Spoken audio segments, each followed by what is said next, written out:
Good morning student. चलिए आज का शैक्षणिक यात्रा में आपका स्वागत है।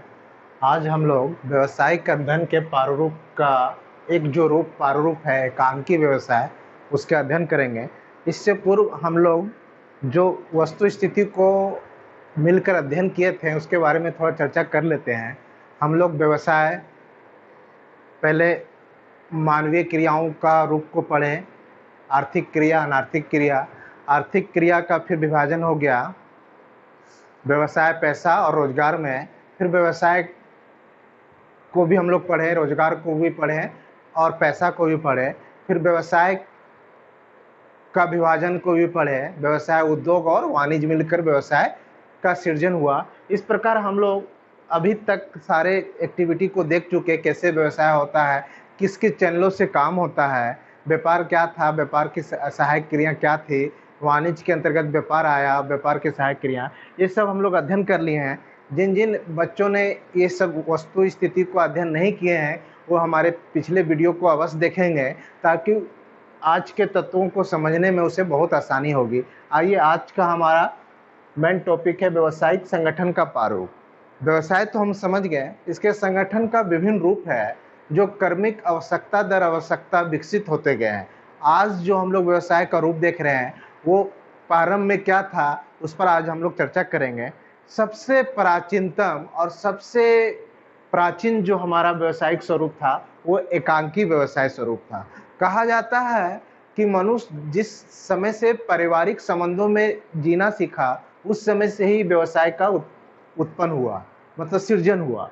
एकांकी व्यवसाय क्या है? इसमें मूलतः एक ही व्यक्ति अपना पूंजी लगाती है और व्यवसाय का सारा प्रबंधन, सारा निर्णय उसी व्यक्ति के हाथ में होता है।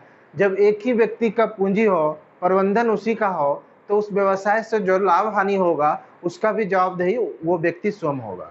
कहने का आशय, एकांकी व्यवसाय व्यावसायिक प्रारूप का वह स्वरूप है जिसका स्वामित्व एवं प्रबंधन एक व्यक्ति के हाथों में हो। स्वामित्व भी एक व्यक्ति के हाथ में और प्रबंधन, और उस व्यवसाय से जो लाभ हानि होगा उसके लिए उत्तरदायी वो व्यक्ति स्वयं होगा।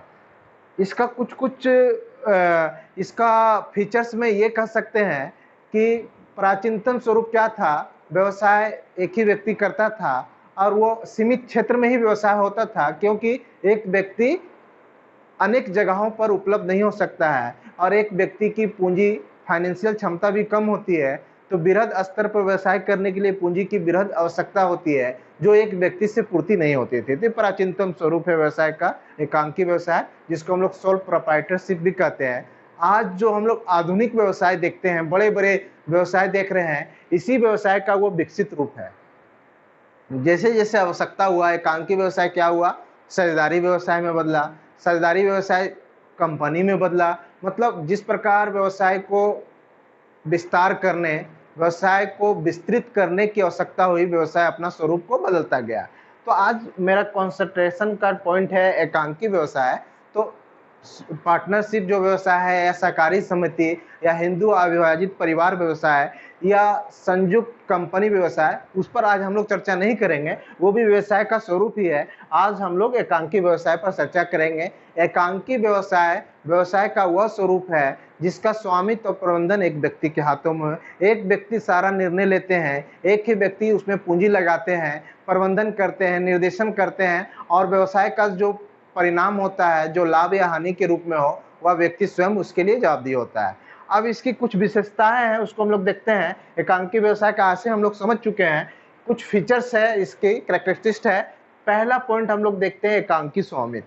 एकांकी व्यवसाय में पहला हम लोग विशेषता पढ़ रहे हैं एकांकी स्वामित्व, मतलब वो व्यक्ति ही सारा प्रबंधन और स्वामित्व का जवाबदेही होगा, सारा निर्णय खुद लेता है और व्यवसाय से संबंधित सारा प्रबंधन उस व्यक्ति के हाथ में होगा, तो उसको सोल प्रोप्राइटरशिप कहेंगे।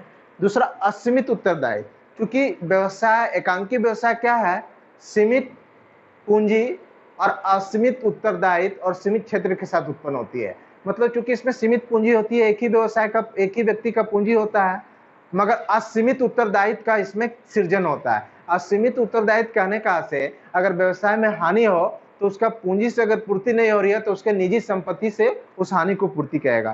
तो असीमित उत्तरदायित्व और सीमित क्षेत्र। एक व्यक्ति का क्षेत्र सीमित होगा व्यवसाय का। तो असीमित उत्तरदायित्व का स्पष्ट हम लोग समझ गए कि अगर व्यवसाय में हानि हो रही है, एकांकी व्यवसाय का स्वरूप है, तो उसको अपने निजी संपत्ति से वो हानि को पूर्ति करने के लिए बाध्य होगा। वैधानिक शिष्टाचारों से मुक्ति, जो लीगल प्रोसीड्योर्स है, एकांकी व्यवसाय उससे मुक्त है। कहने का से कोई भी व्यक्ति किसी भी व्यवसाय करने के लिए किसी वैधानिक फॉर्मेलिटीज को नहीं निभाता है, वह स्वयं स्वेच्छा से जब चाहे तब प्रारंभ कर सकता है। किंतु इसमें दो चीज को ध्यान में रखना है। प्रश्नविदा मतलब कॉन्ट्रैक्ट वो व्यक्ति प्रश्नविदा करने की क्षमता रखता हो। तो प्रश्नविदा करने की क्षमता क्या है? दो ही पॉइंट है इसमें। वो व्यक्ति प्रश्नविदा करने की क्षमता रखता हो और उस राज्य के सीमा के अंतर्गत वह व्यवसाय अवैधानिक ना हो। दोनों पर हम डिटेल से चर्चा करेंगे। प्रश्नविदा करने की क्षमता रखने वाला व्यक्ति किसे कहेंगे? वह व्यक्ति जो लुनेटिक ना हो। लुनेटिक कहने का से लुनेटिक मतलब आपका हो गया, लुनेटिक हो गया आपका जो पागल ना हो, जिसकी स्थिति अच्छी हो। दिवालिया ना हो, जो मतलब बैंक रप्ट नहीं हो गया। दिवालिया मतलब जिसका मतलब लीगली उसको मतलब फाइनेंशियली दिवालिया घोषित कर दिया गया हो। मतलब वह व्यक्ति अवयस्क ना हो, 18 साल से ऊपर का हो। 18 साल से ऊपर का हो व्यक्ति जो होगा वो 18 साल से ऊपर का हो। 18 साल या 18 साल से अधिक व्यक्ति को हम लोग वयस्क व्यक्ति कहते हैं। तो क्या हो गया? दो कंडीशन बने थे। वह व्यक्ति वयस्क हो, लुनेटिक ना हो, पागल ना हो, दिवालिया ना हो। मतलब उस तरह के व्यक्ति को हम लोग क्या कहते हैं? प्रश्नविदा करने की क्षमता रखने वाला। तो making capacity to a contract. तो हम लोग पढ़ रहे हैं वैधानिक शिष्टाचार। तो कोई भी व्यक्ति एकांकी व्यवसाय को कर सकता है, मगर कुछ वैधानिक शिष्टाचार है। मतलब वह व्यक्ति प्रश्नविदा करने की क्षमता रखता हो और उस राज्य के विधान, उस राज्य के सीमा के अंतर्गत वह व्यवसाय लीगल हो। तो हम लोग प्रश्नविदा करने की क्षमता रखने वाले व्यक्ति समझ गए कौन कौन होगा? वह व्यक्ति जो लुनेटिक ना हो, पागल ना हो, वह व्यक्ति जो 18 वर्ष की आयु से अधिक का हो, वह व्यक्ति जो दिवालिया घोषित न किया हो, वो व्यवसायिक में प्रश्नविदा मतलब कॉन्ट्रैक्ट करने की क्षमता रखता है। दूसरा, उस राज्य के विधान के अंतर्गत लीगल व्यवसाय हो। जैसे मान लीजिए शराब का व्यवसाय हो, अफीम का व्यवसाय, जिसके लिए जनरली लाइसेंस इशू किया जाता है गवर्नमेंट से। तो उस समय हम लोग लाइसेंस लेके वैधानिक शिष्टाचार करना होगा। अगर हम शराब का व्यवसाय करना चाहते हैं तो उस राज्य में चूंकि शराब का व्यवसाय करना इलीगल है, अगर करना हो तो आपको लाइसेंस लेना होगा, गवर्नमेंट से अप्रूवल लेना होगा। तो उस समय हम लोग लाइसेंस लेके ही मतलब जो वैधानिक शिष्टाचार है उसको पूरा करके ही हम लोग उस व्यवसाय को करेंगे। तो इस पॉइंट पे हम लोग समझे कि कोई भी व्यवसाय हम लोग कर सकते हैं, बशर्ते वह व्यक्ति प्रश्नविदा मतलब कॉन्ट्रैक्ट करने की क्षमता रखता हो। कॉन्ट्रैक्ट कौन रखेगा? जो लुनेटिक पागल ना हो, 18 साल के अधिक हो, दिवालिया घोषित ना हो और प्रोहिबिटेड बिजनेस ना हो।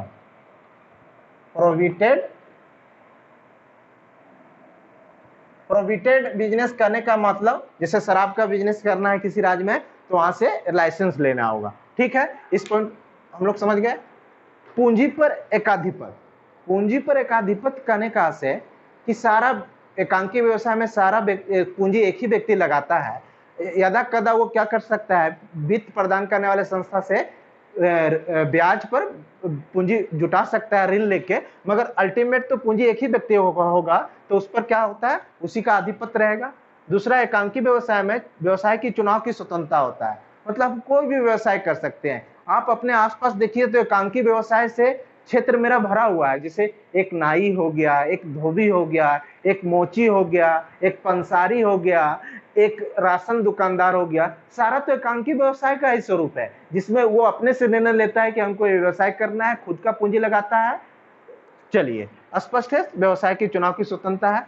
एकांकी प्रबंध मतलब जनरली व्यवसाय में क्या होता है? व्यवसायी अलग होता है, प्रबंधन को चुनाव करके प्रबंधन का काम दिया जाता है। मगर इसमें क्या होता है? उसे ही सारा निर्णय लेना पड़ता है, उसी व्यक्ति को जो पूंजी लगा रहा है। मतलब प्रबंधन और स्वामित्व भिन्न नहीं है एकांकी व्यवसाय में। एक ही व्यक्ति प्रबंधन करेगा, एक ही व्यक्ति स्वामित्व रहता है।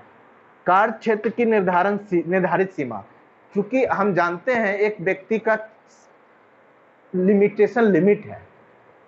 एक व्यक्ति हर क्षेत्रों में व्यवसाय नहीं कर सकता, उसका पहुंच सीमित होगा। इस क्षेत्र में हम व्यवसाय कर रहे हैं, तो यही व्यक्ति एक समय में 2 जगह रहना उसके लिए मुश्किल है। उसके लिए क्या करना होता है, आदमी व्यवसाय का रूप को बदलता है, सरदारी व्यवसाय में जाता है, कंपनी में जाता है, जो विभिन्न क्षेत्रों में उसका ब्रांच है। अतः एकांकी व्यवसाय में कार्य क्षेत्र की निर्धारित सीमा है, सुगम प्रारंभ और अंत, easy to start and easy to end. मतलब इसमें क्या है, क्योंकि प्रारंभ में भी वैधानिक शिष्टाचार नहीं के बराबर है, कुछ क्षेत्र में है कि प्रश्नविधा करने वाला क्षमता रखे और प्रोहिबिटेड व्यवसाय ना हो, उसके लिए लाइसेंस लेना होगा। अतः सुगम भी आसान है, प्रारंभ है स्टार्ट करना, और अंत भी हमको कोई लीगल प्रोसीड्यूर नहीं, हम जब चाहे व्यवसाय को बंद करके बैठ जाएंगे। व्यापार से पृथक अस्तित्व नहीं। अभी हम लोग चर्चा किए प्रबंधन और स्वामित्व दोनों एक है।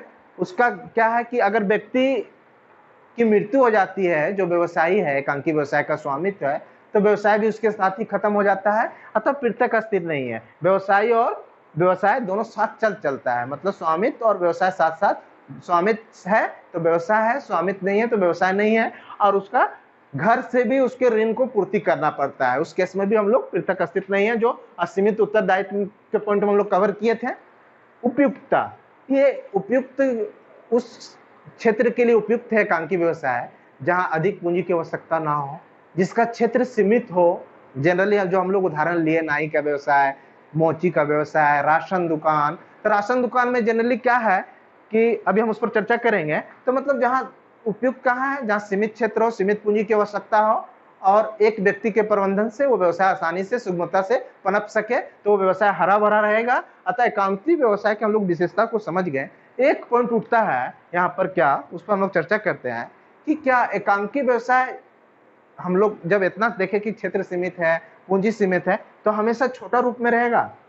मतलब एकांकी व्यवसाय हमेशा स्मॉलेस्ट रूप में रहेगा, स्मॉलेस्ट फॉर्म में। इस पर हम लोग चर्चा करते हैं, इस पर एक उदाहरण लेते हैं। नहीं, क्योंकि जनरली ये तो छोटा रूप में रहता है, मगर कभी कभी वो व्यक्ति जो उसका स्वामित्व है, जो प्रबंधन का काम कर रहा है एकांकी व्यवसाय में, वो अपने काम को विस्तारित थोड़ा बहुत कर सकता है, अपने अंदर वो स्टाफ रख सकता है। अगर उसकी पूंजी सीमित है तो वह वित्तीय संस्था से ऋण लेकर पूंजी को विस्तारित कर सकता है। जैसे मनहारी का दुकान है या स्टेशनरी दुकान है, वो क्या करता है, उसका दुकान पनप रहा है, हरा भरा है, तेजी से चल रहा है, तो एक दो स्टाफ रख दिया, सामान तोलने वाला अलग, पैसा काउंट करने वाला अलग। तो वो भी एकांकी व्यवसाय का ही स्वरूप है, मगर वो क्या किया है, अपने हैंड्स को थोड़ा विस्तारित कर लिया, और पूंजी उसका थोड़ा ज्यादा जरूरत है तो वित्तीय संस्था से ब्याज पर ऋण भी ले लिया। अतः ये कहना अनुचित होगा कि हमेशा ही एकांकी व्यवसाय का स्वरूप छोटा होगा। तो आज का टॉपिक में हम लोग को इतना ही है कवर किए हैं कि एकांकी व्यवसायिक संगठन का वह स्वरूप जिसको एकांकी व्यवसाय कहा जाता है एक्सक्यूज मी, क्या है, इसकी विशेषता क्या है, कैसे इसको स्टार्ट किया जाता है, कैसे अंत किया जाता है। वैधानिक शिष्टाचार में हम लोग देखें कि इसमें वैधानिक शिष्टाचार नाम मात्र का है। दो ही चीज को मेन ध्यान देना है कि प्रश्न विदा करने वाला व्यक्ति हो जो एकांकी व्यवसाय कर रहा हो, मतलब कॉन्टेक्ट कर सकता हो। कॉन्टेक्ट कौन करेगा, जो लुनेटिक ना हो, पागल ना हो, दिवालिया घोषित ना किया गया हो, वयस्क हो, 18 साल की अधिक उम्र का हो, और उस राज्य के विधान के द्वारा वो व्यवसाय चालू करने के लिए लाइसेंस का जरूरत है, तो उस वैधानिक शिष्टाचार को पूरा करना होगा। अदरवाइज एकदम मुक्त है वैधानिक शिष्टाचार से, पूंजी पर एकाधिपत्य है। ये सारा फीचर्स को हम लोग देखें। अब हम लोग इसके बारे में, समग्र बारे में हम लोग जान गए, एकांकी व्यवसाय से हम लोग परिचित हो चुके हैं, और इससे संबंधित वीडियो को और हम लोग कवर करेंगे पार्ट्स को। तब तक आप इसको स्वाध्ययन करेंगे।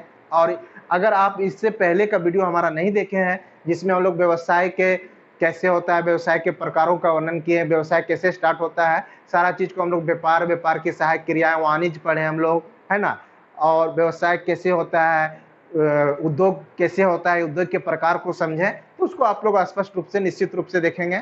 Thank you.